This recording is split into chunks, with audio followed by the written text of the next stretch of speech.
notes this year for a while. He is the guy that has been doing the predominant studies of wolves in Wisconsin for, gosh, probably close to 20 years now. Is there any reason he couldn't be here today? Well, what I can do is if there's questions that I can't answer, as we've done prior with previous committee meetings, if there's anything that you need follow-up on, you need more clarity before you vote, we'd be happy to provide that. No, again, why was there any reason he couldn't be here today? Well, he's in Park Falls and I was here, and I said I'd take on that responsibility. Okay. This has been a constant challenge for me in this committee. We hear how we want to respect the expertise of the DNR, and I know you've got good field expertise, but this is our wolf expert in Wisconsin who works for your department. I really think he ought to be here today as part of this hearing. I really do. To me, if we want to talk, he can probably off the cuff know a lot of things that we have to dig around on, and this is a public hearing process, and the kind of input he has in this process is important. I was hoping Big Theo might be here. I know he's also a well-regarded expert on wolves in this state. And I think we could have a good discussion about how we arrived at this 350 number. I'll be honest, I'm skeptical about it. I always was skeptical about it. I think it's derived from that road density study, which clearly had problems based on the way the wolf packs have expanded in this state. So I really wish he was here. The other thing I will ask is, when you have the season, are you going to anticipate doing carcass collection for the first several years? All carcasses need to be turned in so you can look at the health of the pack, look at the age, get a better handle on the age structure of the pack, and really try and get a good feeling. I would think carcass collection, and I realize that may be getting more detailed right now, but I would think the mandatory carcass collection for the first several years of the season would again be critical to doing an analysis of the pack, because this is a pack social animal that is subject to potentially more diseases that can be spread amongst animals than other more solitary animals like other predators we have in the state. So is that going to be something you'll be looking at? The carcass collection, some of those aspects, those are the sort of things we're going to delve into in administrative rules, and whether it be voluntary or required, and those are things that I think are coming up through the administrative rule.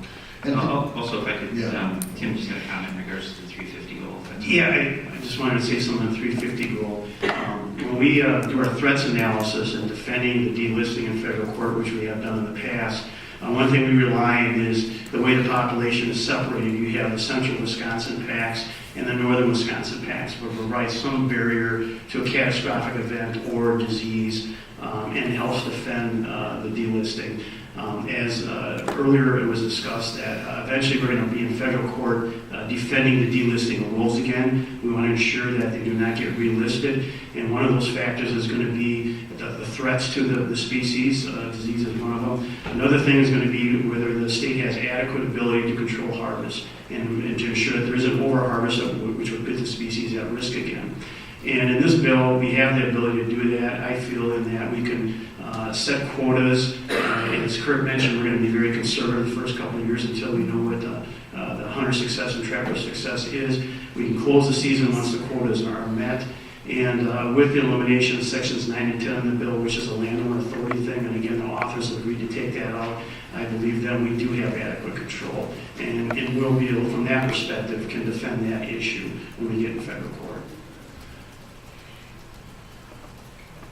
Do any other states allow hunting with dogs? No wolves.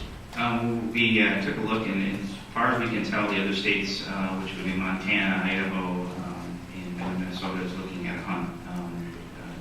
Dogs are not allowed, but there are Ontario provinces that do allow dog hunting. And I guess one more quick follow-up. And I notice how Minnesota's managing. They are structuring their season around a truly prime pelt, because they view it as a grand trophy. I guess for me, again, I can't emphasize this enough. This is going to be a tag you pull once every few years. I would think you're going to want to know that you're going to get a quality. You roll the dice. You may not get the big wolf, but I would think you're going to want, for a hunter's experience and for somebody that pulls a tag, to know. I realize I run trap line. My son runs a trap line. You do it, but I would hope that you would want to create quality experience, and allow that person to truly harvest a true quality trophy animal during a more prime season. I really think that really needs to be looked at. I think you look at harvesting wolf in mid-October, you know, if I pull a tag, I'm not gonna, I guess maybe you guys can go out and wait, but I really think that we ought to be emphasizing, and you talked about this, making this a grand trophy hunt. And I think making sure that pelt is in prime condition for the hunt. It's not like, you know, running a trap line where we run a trap line for a season, you know, a series of animals you harvest, with the exception of, you know, otter or bobcat. But I would think you would want to have a prime pelt if you're going to harvest this animal. And I really think that's important. I appreciate that. I think it's one of the other things I would say too, just in regards to Minnesota, I think one of the other things that I think just happened to align is the fact that they're also looking to make sure that the season was open over their deer season. So I think that has to also be for the community's benefit. Representative Walensky.